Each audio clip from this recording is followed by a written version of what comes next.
Good morning, good afternoon, good evening to East Central Missouri and the world, and welcome to the James Strong Show podcast number 242. Thank you for joining us. Thank you for making us a part of your day. I appreciate it. This podcast was recorded on the morning of Saturday, November the 6th, from the James Strong studio in western St. Charles County. A bright, sunny, almost sunny because the sun's not quite up today yet. A nice sunny to be autumn day here in East Central Missouri. A beautiful time of year.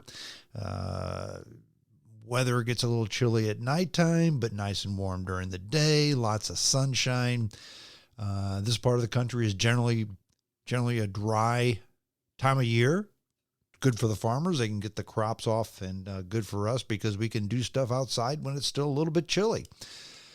Sunny and 50 is great. Rainy and 50 is not great. So enjoy the days while we have them because it's going to get cold pretty soon. The topic of today's essay is a silver lining to our dark cloud. And what do I mean by that? Well, every time you open up a newspaper or you look at the news or you watch a cable news show, and I say you because I don't do that. Sure, I read, but I don't necessarily watch much at all anymore just because of the negativity out there. But you would figure that, the New York Times says God is dead and the war has begun and things are awful, things are terrible. And that's just not the case. Are things bad? Yeah, but they've always been bad. And I believe that, and I've said this for many, many years, the traditional media sources, dog bites man isn't news, but man bites dog is. If it bleeds, it leads, et cetera, et cetera, et cetera. And in a capitalist society, which is what we live in, it's all about making the money, which is fine. But you can't make the money while being dishonest, because that's where even me, who is a dyed-in-the-wool capitalist with a capital C, if you have to lie, cheat, steal, and deceive, then all the money in the world doesn't matter because you've compromised your soul. And if you've compromised your soul, money can't buy it back. So you've got to be honest up front. And often they're not. I, on the other hand, believe that I am. Now, compared to all the rest of them, I don't make much money on this podcast. So maybe I don't get it, but I do. And dear listeners, apparently you do too, because you like listening to the podcast. It's the popularity is not the best, but certainly not bad. In fact, the most popular podcast I had in a long time is the last one, and the title was Sex and Sex and Sex. Shocking. People really wanted to hear about that. No surprise there. Anyway, the silver lining to our dark cloud is, are things bad? Yeah, sure, in some respects, but things are really, really awfully good, even when it comes to politics in this country. The essay is kind of about politics, but not really. I mean, we're not going to talk about, we're going to talk about Democrats and Republicans, but we're going to talk about a handful of Democrats and a handful of Republicans who are really doing, in my opinion, the right thing, because they're working for the people and not for the party. And in these recent elections that we had this week throughout the country, the people actually stood up and did the right thing as far as voting goes. They booted out the extremists and are really considering door number 2. And I've said that all along. And that this country, if you give it to the people, eventually the people get it. And that's what this essay is about. It's about a few stories that just shows that there are people out there, there are politicians out there, there are leaders out there who are actually doing the right thing instead of what their party demands that they do. And I've said all along, all that we need to get the country back on track is a handful of statesmen. And I'm going to talk about a handful of statesmen that we have, and the fact that, again, there's the silver lining to this dark cloud. But before we get to that, a few other stories in the news. Here in the St. Louis area, East Central Missouri, it's a huge story. Nationwide, not so much, but it will be, trust me. And that is the lawsuit that the city of St. Louis has. Is it the city of St. Louis? The city of St. Louis and other St. Louis interests have against the NFL and Stan Kroenke. And it has to do with the way they took the St. Louis Rams out of St. Louis and moved them to Los Angeles. And St. Louis says, look, we followed every rule that you said we had to follow, and you still took us out. So we were hoodwinked. We were bamboozled. We were, use the adjective you want to use, and we're going to sue you for it.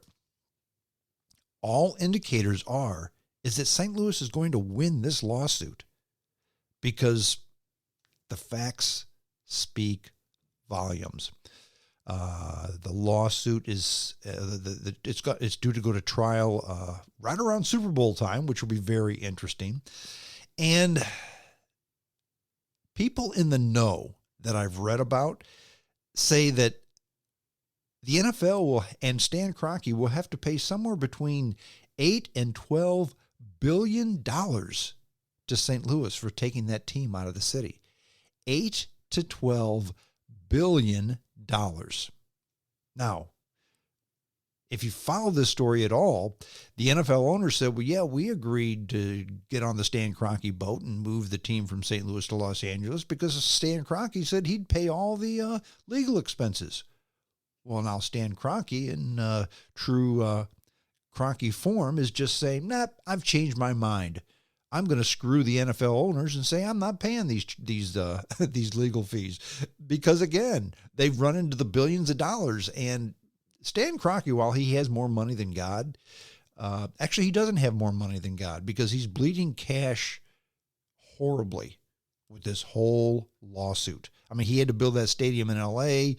He allows the Chargers to play in his stadium for a buck a year. He's bleeding money big time, and money is Stan Kroenke's God. And right now, he will screw his NFL buddies. He will screw Jerry Jones. He will screw you and I. He would screw his mother and children if he could to make a buck. And the NFL leadership is finding this out. Now, what a lot of people are saying is that the NFL is going to offer St. Louis a franchise, an NFL franchise, just to not have to pay the $8 to $12 billion. My suggestion, and I think the St. Louis should take it, is tell them to take the money. Don't take the stupid franchise, because what has happened twice before? The Cardinals have moved out, the football Cardinals. The Rams have moved out. What the NFL is all about the money. And as soon as they figure they can make more money someplace else, St. Louis will be left out in the cold. St. Louis already has a Major League Baseball team. They have an NHL team, soon to have an MLS team. That's 3 major sports that we have. We're not a huge metropolitan area. We're what, number 19, number 20, number 21, depending on which numbers you use. That's enough. We don't need a stupid NFL team. And can you imagine what can be done with $8 to $12 billion in the St. Louis area? Fix roads, fix schools, fix infrastructure, give people tax breaks, fill in the blank. I hope they take the NFL's money instead of taking the NFL's dopey franchise. Number 2, there's a new radio station. Well, there's a lot of new radio stations in East Central Missouri, in the St. Louis area, all of them having to do with conservative talk. And Tracy Ellis is one who has a station. In fact, she has several stations. She's buying stations, and she's putting out conservative commentary.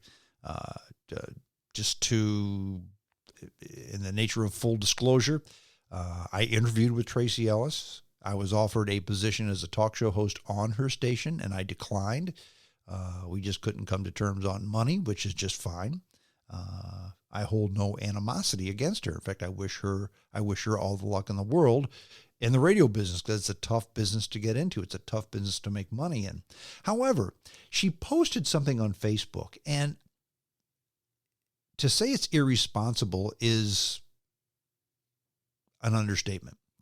And basically her statement said, it's on Facebook, it said, Colorado's Democrat governor signs executive order to turn away the unvaccinated from hospitals.